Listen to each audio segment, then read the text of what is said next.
Act 5 of The Comedy of Errors by William Shakespeare. Scene 1. A street before a priory. Enter second merchant and Angelo. I am sorry, sir, that I have hindered you, but I protest he had the chain of me, though most dishonestly he doth deny it.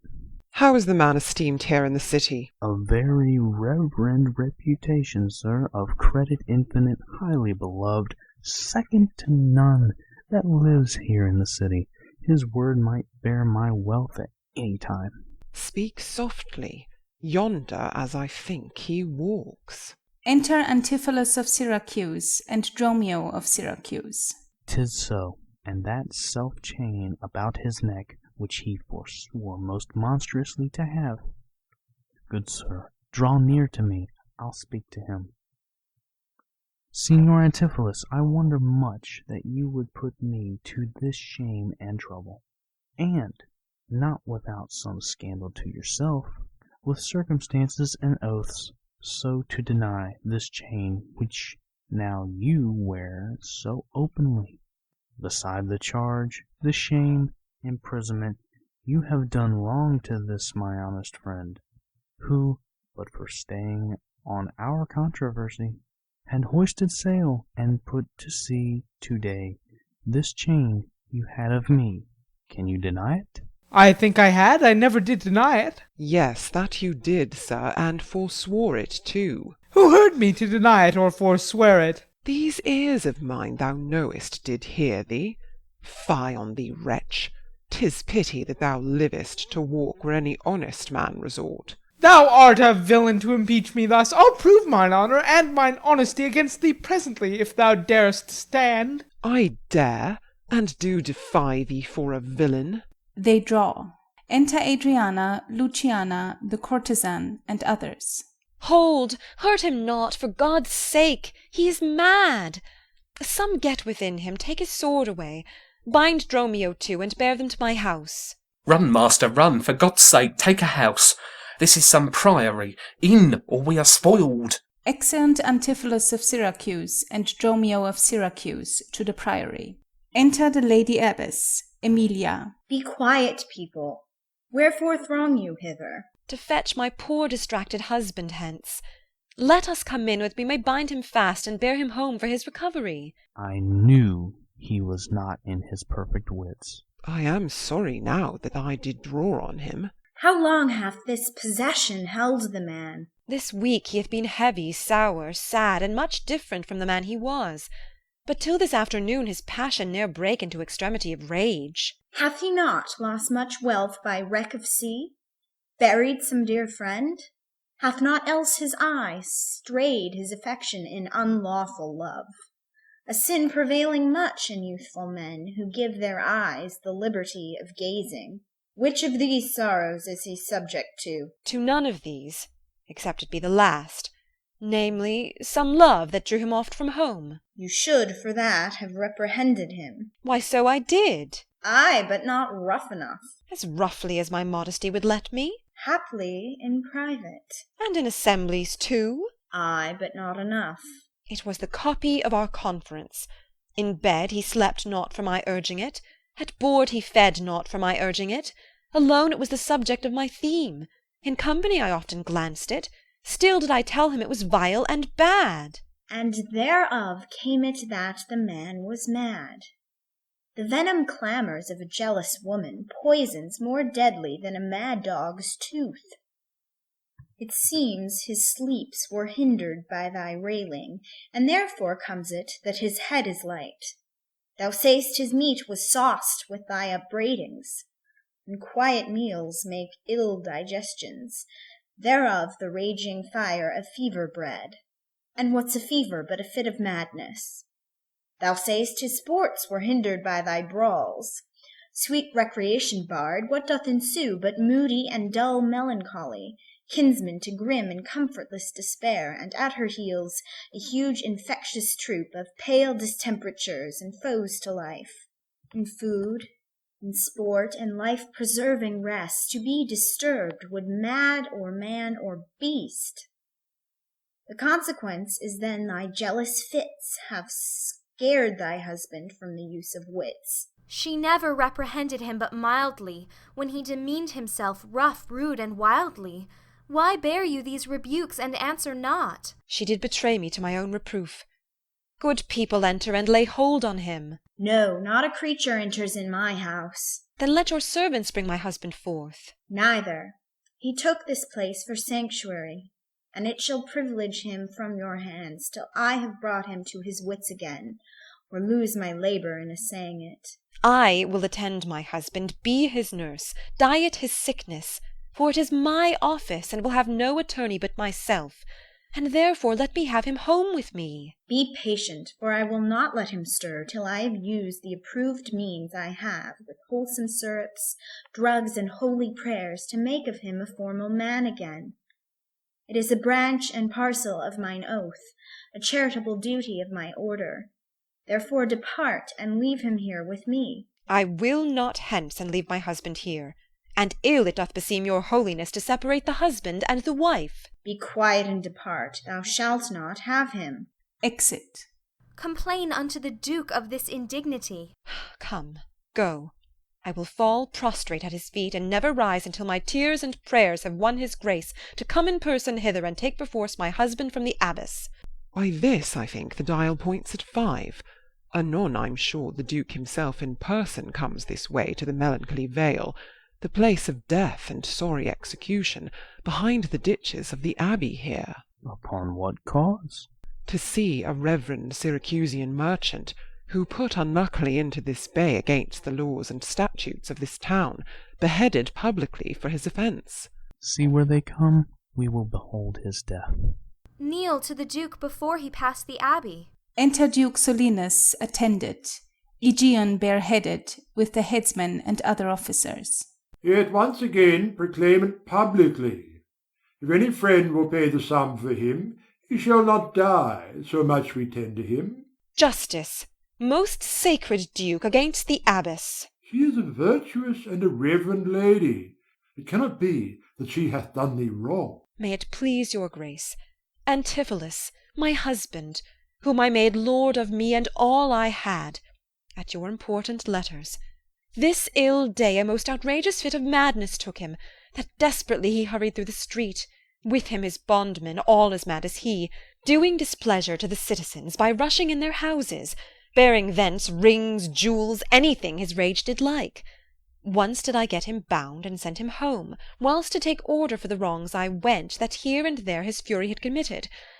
Anon, I wot not by what strong escape, he broke from those that had the guard of him, and with his mad attendant and himself, each one with ireful passion, with drawn swords, met us again, and madly bent on us, chased us away, till raising of more aid, we came again to bind them. Then they fled into this abbey, whither we pursued them. And here the abbess shuts the gates on us, and will not suffer us to fetch him out, nor send him forth that we may bear him hence. Therefore, most gracious Duke, with thy command, let him be brought forth and borne hence for help. Long since thy husband served me in my wars, and I to thee engaged a prince's word, where thou didst make him master of thy bed, to do him all the grace and good I could. Go, some of you, knock with the abbey gate, and bid the lady abbess come to me. I will determine this before I stir. Enter a servant. O mistress, mistress, shift and save yourself. My master and his men are both broke loose, beaten the maids a row, and bound the doctor, whose beard they've singed off with brands of fire, and ever as it blazed, they threw on him great pails of puddled mire to quench the hair. My master preaches patience to him, and the while his men with scissors nicks him like a fool, and sure, unless you send some present help, between them they will kill the conjurer. Peace, fool, thy master and his man are here, and that is false thou dost report to us. Mistress, upon my life, I tell you true, I have no priest almost since I did see it. He cries for you, and vows, if he can take you, to scorch your face and to disfigure you. Cry within. Hark, hark, I hear him, mistress. Fly, be gone. Come, stand by me. Fear nothing. Guard, with halberds. Ay me, it is my husband. Witness you that he is borne about invisible. Even now we housed him in the abbey here, and now he's there past thought of human reason. Enter Antipholus of Ephesus and Dromio of Ephesus. Justice, most gracious Duke, oh grant me justice. Even for the service that long since I did thee, when I bestrid thee in the wars and took deep scars to save thy life, even for the blood that then I lost for thee, now grant me justice. Unless the fear of death doth make me dote, I see my son, Antipholus and Dromio. Justice, sweet prince, against that woman there, she whom thou gavest to be my wife, that hath abused and dishonoured me even in the strength and height of injury. Beyond imagination is the wrong that she this day hath shameless thrown on me. Discover how, and thou shalt find me just. This day, great Duke, she shut the doors upon me, while she with harlots feasted in my house. A grievous fault. Say, woman, didst thou so? No, my good lord, myself, he, and my sister to-day did dine together.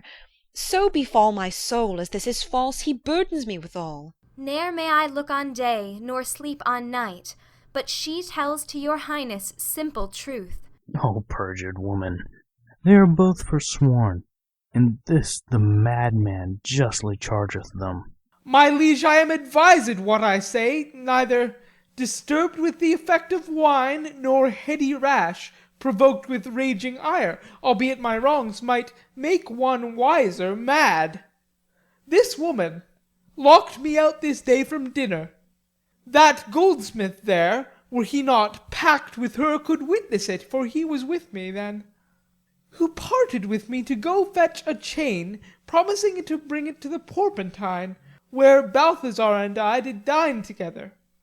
Our dinner done, and he not coming thither, I went to seek him. In the street I met him, and in his company that gentleman. There did this perjured goldsmith swear me down that I this day of him received the chain, which God he knows I saw not, for the which he did arrest me with an officer. I did obey, and sent my peasant home for certain ducats. He with none returned. Then fairly I bespoke the officer to go in person with me to my house. By the way we met my wife, her sister, and a rabble more of vile confederates. Along with them they brought one Pinch, a hungry, lean-faced villain, a mere anatomy, a mountebank, a threadbare juggler and a fortune-teller, a needy, hollow-eyed, sharp-looking wretch, a dead-looking man. This pernicious slave, forsooth, took on him as a conjurer, and gazing in mine eyes, feeling my pulse, and with no face as 'twere outfacing me, cries out, I was possessed. Then altogether they fell upon me, bound me, bore me hence, and in a dark and dankish vault at home there left me and my man both bound together, till, gnawing with my teeth my bonds in sunder, I gained my freedom, and immediately ran hither to your grace, whom I beseech to give me ample satisfaction for these deep shames and great indignities. My lord, in truth, thus far I witnessed with him that he dined not at home, but was locked out. But had he such a chain of thee, or no? He had, my lord, and when he ran in here, these people saw the chain about his neck. Besides, I will be sworn these ears of mine heard you confess you had the chain of him, after you first forswore it on the mart, and thereupon I drew my sword on you, and then you fled into this abbey here, from whence I think you are come by miracle. I never came within these abbey walls, nor ever didst thou draw thy sword on me. I never saw the chain, so help me heaven, and this is false you burden me withal. Why, what an intricate impeach is this! I think you all have drunk of Circe's cup. If here you housed him, here he would have been. If you were mad, he would not plead so coldly. You say he dined at home. The goldsmith here denies that saying. Sirrah, what say you? Sir, he dined with her there, at the Porpentine. He did, and from my fingers snatched that ring. 'Tis true, my liege. This ring I had of her. Saw'st thou him enter at the abbey here? As sure, my liege, as I do see your grace. Why, This is strange. Go call the abbess hither. I think you are all mated, or stark mad. Exit 1 to Abbess. Most mighty Duke, vouchsafe me speak a word. Haply I see a friend will save my life, and pay the sum that may deliver me. Speak freely, Syracusian, what thou wilt. Is not your name, sir, called Antipholus? And is not that your bondman, Dromio? Within this hour I was his bondman, sir, but he, I thank him, gnawed into my cords. Now am I Dromio, and his man unbound. I am sure you both of you remember me. Ourselves we do remember, sir, by you, for lately we were bound, as you are now. You are not Pinch's patient, are you, sir? Why, you look strange on me. You know me well. I never saw you in my life till now. Oh, grief hath changed me since you saw me last, and careful hours, with time's deformed hand, have written strange defeatures in my face. But tell me yet, dost thou not know my voice? Neither. Dromio, nor thou? No, trust me, sir, nor I. I am sure thou dost. I, sir, but I am sure I do not, and whatsoever a man denies, you are now bound to believe him. Not know my voice.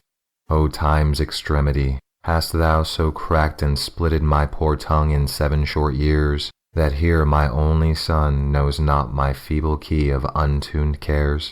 Though now this grained face of mine be hid in sap-consuming winter's drizzled snow, and all the conduits of my blood froze up, yet hath my night of life some memory, my wasting lamps some fading glimmer left, my dull deaf ears a little used to hear. All these old witnesses I cannot err. Tell me thou art my son Antipholus. I never saw my father in my life. But 7 years since in Syracusia, boy, thou know'st we parted. But perhaps, my son, thou shamest to acknowledge me in misery. The Duke and all that know me in the city can witness with me that it is not so. I ne'er saw Syracusa in my life. I tell thee, Syracusian, 20 years have I been patron to Antipholus, during which time he ne'er saw Syracusa. I see thy age and dangers make thee dote. Re-enter Emilia with Antipholus of Syracuse and Dromio of Syracuse. Most mighty Duke, behold a man much wronged. All gather to see them. I see 2 husbands, or mine eyes deceive me. One of these men is genius to the other, and so of these. Which is the natural man, and which the spirit? Who deciphers them? I, sir, am Dromio. Command him away. I, sir, am Dromio. Pray let me stay. Aegean art thou not, or else his ghost. Oh, my old master, who hath bound him here? Whoever bound him, I will loose his bonds, and gain a husband by his liberty. Speak, old Aegean, if thou be'st the man that hadst a wife once, called Emilia, that bore thee at a burden 2 fair sons. Oh, if thou be'st the same Aegean, speak, and speak unto the same Emilia. If I dream not, thou art Emilia. If thou art she, tell me where is that son that floated with thee on the fatal raft? By men of Epidamnum, he and I, and the twin Dromio, all were taken up. But by and by rude fishermen of Corinth by force took Dromio and my son from them, and me they left with those of Epidamnum. What then became of them I cannot tell. I, to this fortune that you see me in. Why, here begins his morning story right. These 2 Antipholuses, these 2 so like, and these 2 Dromios, one in semblance, besides her urging of her wreck at sea, these are the parents to these children, which accidentally are met together. Antipholus, thou camest from Corinth first? No, sir, not I. I came from Syracuse. Stay, stand apart. I know not which is which. I came from Corinth, my most gracious lord. And I with him. Brought to this town by that most famous warrior, Duke Menaphon, your most renowned uncle. Which of you 2 did dine with me today? I, gentle mistress. And are not you my husband? No, I say nay to that, and so do I. Yet she did call me so.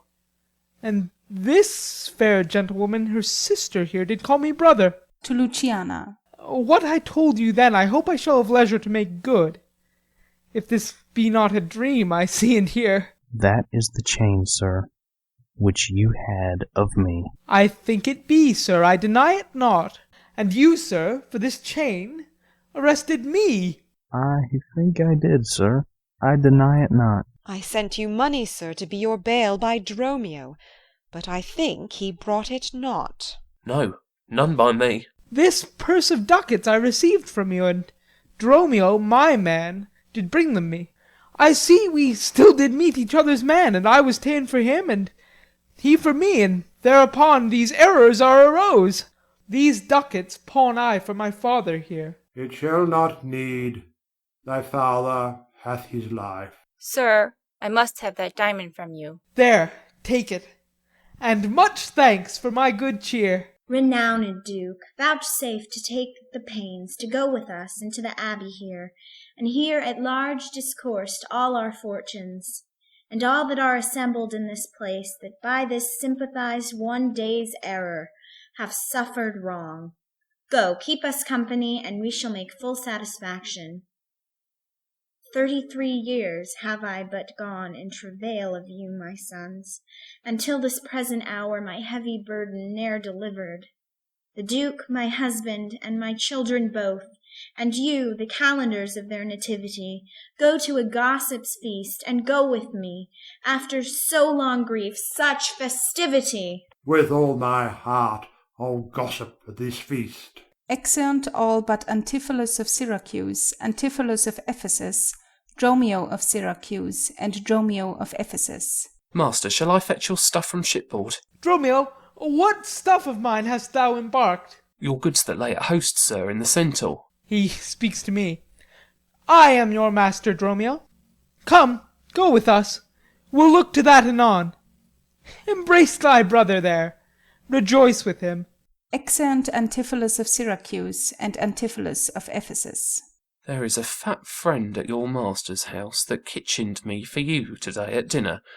She now shall be my sister, not my wife. Methinks you are my glass, and not my brother. I see by you I am a sweet-faced youth. Will you walk in to see their gossiping? Not I, sir. You are my elder. That's a question. How shall we try it? We'll draw cuts for the senior. Till then, lead thou first. Nay, then thus. We came into the world like brother and brother, and now let's go hand in hand, not one before another. Exeunt. End of Act 5. End of The Comedy of Errors by William Shakespeare.